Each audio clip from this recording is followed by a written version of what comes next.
Glaciers exist on all of the continents except Australia. Mountain glaciers, in particular, are very sensitive indicators of climate change. Accumulation of snow and ice are called input, increasing the mass of the glaciers. Melting and calving, is when a big chunk of ice breaks off the main glacier, are known as output, and it decreases a glacier's mass.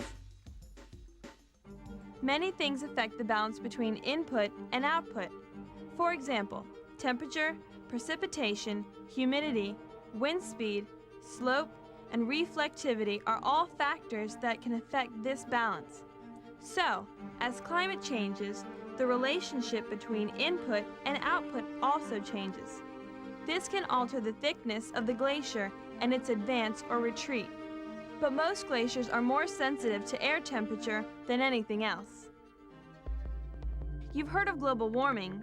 This is a global increase in atmospheric temperature that many scientists believe is caused by an increase in heat-trapping gases in the atmosphere.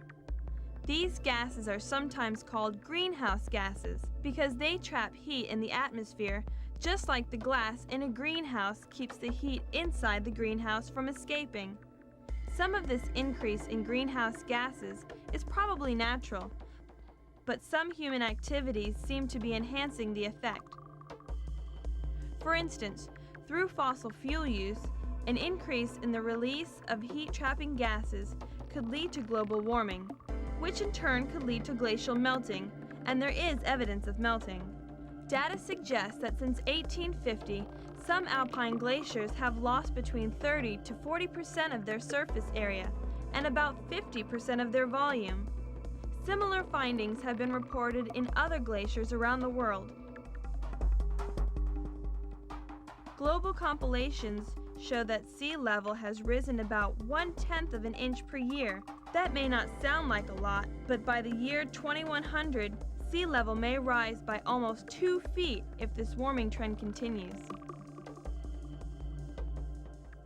Ice serves many functions. During the Arctic winter, the air is colder than the water. The ice helps to insulate the water from the atmosphere. Where there is no ice, there's a huge heat flow from the water to the atmosphere, which causes the air temperature to go up. Ice also acts as a mass exchange, preventing ocean water from evaporating into the atmosphere. And since ice is white, it reflects the sun's energy, keeping the system cool. Without ice, the temperature of the Earth would likely increase, perhaps significantly.